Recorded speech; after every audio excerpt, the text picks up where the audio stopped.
नाचे शंकर नाचे नाचे देवगण, ब्रह्मा नाचे शंकर नाचे नाचे देवगण, ओ ब्रह्मा नाचे शंकर नाचे नाचे देवगण, ब्रह्मा नाचे शंकर नाचे नाचे देवगण। मन मेरो बन गयो सखीरे पावन वृंदावन, हो मन मेरो बन गयो सखीरी पावन वृंदावन, मन मेरो बन गयो सखीरे पावन वृंदावन, ओ मन मेरो बन गयो सखीरी पावन वृंदावन। रास रचो है यमुना किनारे महारास रचो है, रास रचो है यमुना किनारे महारास रचो है। अरे गोकुल में देखो वृंदावन में देखो बंसी बाजे, श्याम संग राधा नाचे, श्याम संग राधा नाचे रे, ओ श्याम संग राधा नाचे रे। ओ गोकुल में देखो वृंदावन में देखो मुरली बाजे रे, श्याम संग राधा नाचे रे, ओ श्याम संग राधा नाचे रे।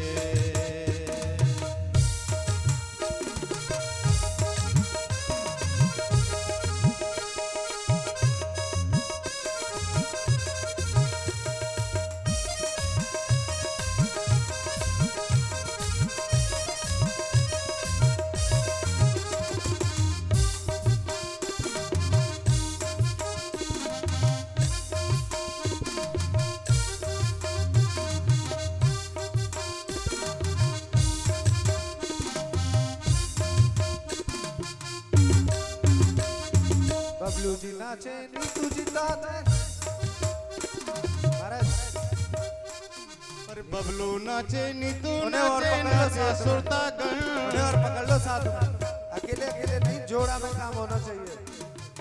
हाँ। खड़ी है जाओ नहीं, खड़ी है जाओ, नाचियो मत, खड़ी है जाओ। अरे बबलू जी नाचे नीतू जी नाचे नाचे भक्तगण, बबलू जी नाचे नीतू जी नाचे नाचे भक्तगण, मन मेरो बन गयो सखीरी पावन वृंदावन, ओ मन मेरो बन गयो सखीरी पावन वृंदावन, ओ मन मेरो बन गयो सखीरी पावन वृंदावन, ओ मन मेरो बन गयो सखीरी पावन वृंदावन। रास रचो है यमुना किनारे महारास रचो है, ओ रास रचो है यमुना किनारे महारास रचो है, ओ रास रचो है यमुना किनारे महारास रचो है, रास रचो है यमुना किनारे महारास रचो है, यमुना किनारे महारास रचो है, यमुना किनारे महारास रचो है। देखिए महाराज, परमात्मा ने दिव्य रास रचाया है, बोलिए रास बिहारी सरकार की जय हो। वही परमात्मा आज भी वृंदावन में निधिवन में आकर के रास रचाता है। स्वयं भोलेनाथ आकर के गोपी बन के आए हैं इस रास में। हाँ, भोलेनाथ गोपी बन करके आ गए। माता पार्वती ने भी आग्रह किया कि महाराज आपका जाना संभव नहीं है, क्योंकि वहां स्त्री का जाना अलाउ है, हाँ पुरुष नहीं जा सकते, लेकिन उन्होंने गोपी स्वरूप स्वीकार कर लिया। आज भी जब श्री ठाकुर जी महाराज ने भोलेनाथ का पर्दाफाश किया, आज भी वही भोलेनाथ गोपेश्वर रूप में श्री वृंदावन धाम में विराजते हैं। आप सबने दर्शन किए होंगे, कौन कौन ने दर्शन कर लिए? गोपेश्वर महादेव के बगल में ही है महाराज, बिल्कुल सर पे ही बैठे हैं, चाहे जब कर लो, रोज करिए आओ तुम तो 5 मिनट में, बगल में ही है। आज तो सोमवार और था, है ना, गोपेश्वर महादेव के दर्शन। इसके बाद महाराज कामदेव को भी परास्त किया परमात्मा ने, रास लीला, रास रचाया है। प्रश्न भी लोगों के अलग अलग प्रश्न हैं कि परमात्मा होकर के एक कामी पुरुष के लक्षण दिखाए परमात्मा ने। सुखदेव जी कहते हैं महाराज, परमात्मा परमात्मा है, ईश्वर अंश जीव अविनाशी चेतना अमल सहज सुख राशि, ममई वांसो जीव लोके जीव भूत सनातन। हम सब अंश हैं, वो परम अंश परम हंस है। परमपिता परमात्मा के एक आंशिक रूप में जो वो कर सकता है वो हम कभी नहीं कर सकते। इसीलिए कहा गया है, नैतत् समाचरे जातु मनसा ईश्वरः विनश्यत्याचरण मौढ़्याद्यथा रुद्रोब्धिजं विषम। जो परमात्मा कर सकते हैं वो हम नहीं कर सकते। परमात्मा के कहे हुए को करो। ईश्वराणाम वचः सत्यम तथैवाचरितं क्वचित् तेषां यत् स्ववचो युक्तम बुद्धिमांस्तत् समाचरेत्। जो परमात्मा ने कहा उसका अनुसरण करें, जो परमात्मा ने जीवन में करने के लिए कहा उसका अनुसरण।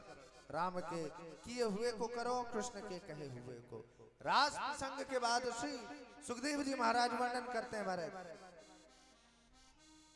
परमात्मा के स्वरूप के सौंदर्य का वर्णन। जिस समय गौचारण के बाद परमात्मा आते हैं गोपियों के मध्य में विराजमान होकर के, ये गौओं के मध्य में, चारों तरफ गैया है, बीच में श्री ठाकुर जी महाराज बांसुरी होठों से लगाए हुए, मंद मंद सूरज की रोशनी, सूर्यास्त के समय मंद मंद प्रकाश सूर्य का जब मुखार बिंद में पड़ता है, धूल से जो कण उठते हैं वो परमात्मा के माथे पर चिपक जाते हैं पसीने में। वो कण उस सूर्य के प्रकाश में मोतियों के समान चमकते हैं। अधरम मधुरम, मधुराष्टक का वर्णन आता है ना, आप लोगों ने सुना होगा, जिसमें परमात्मा के शरीर का वर्णन किया गया। और समस्त जब गौओं के बीच में आते हैं उस समय की सुंदरता का वर्णन। इसके बाद सुखदेव जी कहते हैं कि परीक्षित, कंस यहाँ बड़ा परेशान है, उसका काल अभी भी जीवित है, मारे तो मारे कैसे। नारद जी ने जाकर के सलाह दे दी, सुनो अगर मारना चाहते तो एक आइडिया है हमारे पास, चाहो तो दे। कंस कहते बताओ महाराज, कहते सुनो यज्ञ का आयोजन करो, मेले का आयोजन करो, उसमें कृष्ण बलराम को भी आमंत्रण दो, वो आएंगे, युद्ध में खेल खेल के बहाने मार देना, पता भी नहीं चलेगा। कंस को विचार ठीक लगा, लेकिन महाराज आएंगे कैसे, लाएगा कौन? नारद जी ने कहा चाचा कब काम आएंगे, अक्रूर जी चाचा है, रिश्तेदारी कब काम आवेगी महाराज, यही तो फायदा है रिश्तेदारी, निकारो बुलवाओ। कंस ने जब अक्रूर जी से आग्रह किया, अक्रूर जी चाहते नहीं थे जाना, वो जानते थे मनसा कंस की क्या है, लेकिन मन में विचार करते हैं अगर नहीं जाऊंगा तो कंस मार देगा, इससे अच्छा भले ही दुनिया कलंकित करेगी, माथे पर कलंक होगा कि अक्रूर लेने गया, अक्रूर ने षड्यंत्र किया क्या, लेकिन कम से कम इसी बहाने श्री ठाकुर जी महाराज के दर्शन तो कर लेंगे, भले ही कलंकित होना पड़े, ठीक है। इस अधम से मरने से अच्छा है कम से कम परमात्मा के शरण में जाकर के कलंक भी स्वीकार है, उसके लिए अगर नाम खराब भी हो तो कोई बात नहीं है। अक्रूर जी गए लेने के लिए, जब अक्रूर जी लेने के लिए आए हैं, जिसको पता चला, समस्त ब्रजवासियों में जिसको भी पता चला कि अक्रूर कन्हैया और बलराम को लेने आए हैं, सबरे ब्रजवासी गोप ग्वाल गोपियां सब द्वार पर एकत्रित हो गए, जाने नहीं देना चाहती परमात्मा को। मैया यशोदा की तो रो रो के बोला बुरी हालत है महाराज, आंखों से अश्रु बहते ही जा रहे हैं, जाना नहीं देना चाहती। माता यशोदा कहती है देखो भाई ऐसो है, हमने लालाए आज तक अपनी आंखन से दूर ना करो, एक पल के काज मैं तो जो वन में जाए ना मेरी चिंता लगी रहे, लाला गयो तो गयो कहाँ, लाला कहाँ होगो, कैसो होगो, कछु खायो होगो ना खायो होगो, भाई माखन मिलो होगो नहीं मिलो होगो, मैं बाकी चिंता लगी रहे महाराज, मैं एक पल को बाय दूर ना कर सकूं, लाला है एक पल के काजे भी दूर ना कर सकूं, और तुम महाराज लेवे को आए हो, वो भी एक नहीं 2 दिन ना महाराज, ना ले जाएंगे हम ना ले जाने देंगे। कन्हैया ने जब अक्रूर जी ने प्रार्थना की कन्हैया से कि महाराज समझाओ, कन्हैया भी जानते हैं कि जाना भी आवश्यक है, क्योंकि रस देते देते प्रेम देते देते वो शायद ये भूल गए कि महाराज एक अधम है, एक दुष्ट है, जिसको तारने का भी उद्देश्य लेकर के आए हैं, आगे की लीला को भी संपन्न करना है। इच्छा नहीं है ठाकुर जी महाराज की भी ब्रज को छोड़ के, वृंदावन जैसी भूमि को छोड़ के, ब्रज गोप ग्वालाओं को छोड़ के जाने की। अनन्य प्रेम है, अनन्य ममता विष्णु, उनका भाव, उनका प्रेम परमात्मा के लिए ऐसा उनका त्याग रहा, ब्रजवासियों का जो त्याग परमात्मा के लिए रहा, परमात्मा का त्याग जो ब्रजवासियों के लिए रहा, वो अनन्य है, जिसका कोई बखान नहीं कर सकता उनके प्रेम की महिमा का।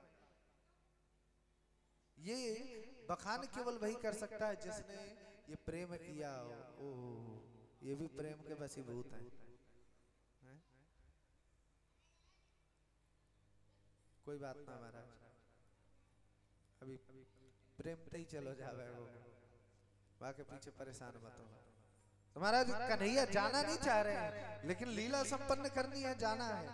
मैया को समझाया कि देखो मैया, स्वयं ठाकुर जी महाराज के आंखों से आंसू आ रहे, कृष्ण बलराम मैया के गले से चिपक गए, मैया मैं जा तो रहा हूं, और ये बात मैं दावे से कह सकता हूं, इस संसार में जो प्रेम मुझे मेरी माता से, जो मेरी माता यशोदा से मिला है, जो भाव मुझे मेरी माँ यशोदा का दिखा है, जो वात्सल्य मेरी माँ यशोदा से मिला है, वो प्रेम मुझे दुनिया में कहीं और नहीं मिल सकता। सत्य कहता हूँ, मैं कहीं भी संसार में चला जाऊं, जो प्रेम माँ यशोदा से मुझे मिला है वो कहीं और नहीं मिल सकता, ये मैं दावे से कह सकता हूँ। लेकिन भैया 2 दिन की बात है, 2 दिन में हाल लौट के आ रहा हूँ, 2 दिन की बात, और अकेले थोड़ी जा रहा हूँ भैया, बलराम दाऊ जी साथ में है, बाबा साथ में जाएंगे, ग्वाल बाल सबरे मित्र मंडली जाएगी, 2 दिन बाद लौट के आ गए। महाराज मैया को ना चाहते हुए भी जैसे तैसे मना तो लिया, इच्छा मैया की नहीं है महाराज। कन्हैया जानते हैं कि जा रहा हूं तो लौट के नहीं आऊंगा, लौट के आना संभव नहीं होगा, लेकिन फिर भी जैसे तैसे समझाया। बाहर जितनी गोपियां खड़ी हैं, गोप ग्वाल खड़े हैं, उन्होंने रास्ता रोक लिया। महाराज कहाँ जा रहे हो? कन्हैया ने कहा महाराज 2 दिन की बात है, 2 दिन में लौट के आ रहे हैं, रास्ता छोड़ दो। कन्हैया से जब गोपन ने कही कि महाराज अगर जानो तो एक काम करो, पहले हमारे प्राण हमसे छीन लो, फिर निकल जाओ, क्योंकि महाराज हमारे प्राण आप में बसते हैं, हमारे प्राणों का वास आप में है, आप चले जाओगे तो वैसे ही हम जीवित नहीं रह पाएंगे, इसलिए अपने हाथों से मार दो, चले जाओ, मुक्त कर दो। ठाकुर जी ने कहा देखो 2 दिन की बात है, ज्यादा समय नहीं लगाऊंगा, मैं अकेला थोड़ी जा रहा हूँ महाराज, साथ में दाऊ भैया हैं और समस्त ये पूरी मित्र मंडली, बाबा नंद बाबा साथ में जा रहे हैं, सुखाई को परेशान है महाराज, 2 दिन की तो बात है, और तुम क्या सोचो हमारी इच्छा ना करे घूमने की, मेला देखने की, अरे मथुरा में इतना बड़ा मेला लगा तो मेरी भी इच्छा कर रही है देखने जावे, हम भी जा रहे हैं। जैसे तैसे कन्हैया ने अपनी बातों में ब्रजवासिन ने फंसाए के मना लिया, रथ में सवार हुए, आगे गए, कुछ गोपियां और राधा रानी खड़ी थी, रथ का रास्ता रोक करके खड़ी हो गई। ठाकुर जी ने रथ रोका, रथ से उतर करके राधा रानी के पास गए, समस्त गोपियों को समझाया कि देखो कार्य आवश्यक है, इसीलिए जाना आवश्यक है, अन्यथा आपके प्रेम को, आपके भाव को छोड़कर मैं कतई नहीं जाता। राधा रानी को अपनी बांसुरी समर्पित करते हैं कि राधे तुम्हें पता है मेरा जाना अनिवार्य है। राधा कृष्ण को रोकती नहीं है, राधे कृष्ण को रोकना ही नहीं कि मत जाओ, बस आंखों में अश्रु है, कृष्ण कहते हैं राधे तुम्हें पता है कि जाना आवश्यक है। हाँ एक वचन देता हूं, राधा साथ नहीं होगी आज से ये बांसुरी नहीं बजेगी, ये मेरी गारंटी है। ये बांसुरी जिसके लिए मैं बजाता था, इसका सहारा जिसके लिए लेता था, आज से अगर वो सहारा नहीं है तो बांसुरी भी नहीं बजेगी। कृष्ण की बांसुरी आज से बजेगी ही नहीं अगर राधा साथ नहीं है। इतना कह करके ब्रज में आखिरी प्रणाम करके श्री ठाकुर जी महाराज वृंदावन भूमि को प्रणाम करते हुए रथ में सवार हुए मथुरा की ओर चल दिया। क्रूर जी सारथी स्वरूप में है। छोड़ वृंदा विपिन कुंज यमुना पुलिन, श्याम मथुरा चले, श्याम मथुरा। वृंदावन की कुंज गलियों को छोड़ करके, यमुना का किनारा छोड़ करके आज प्रभु मथुरा जा रहे हैं।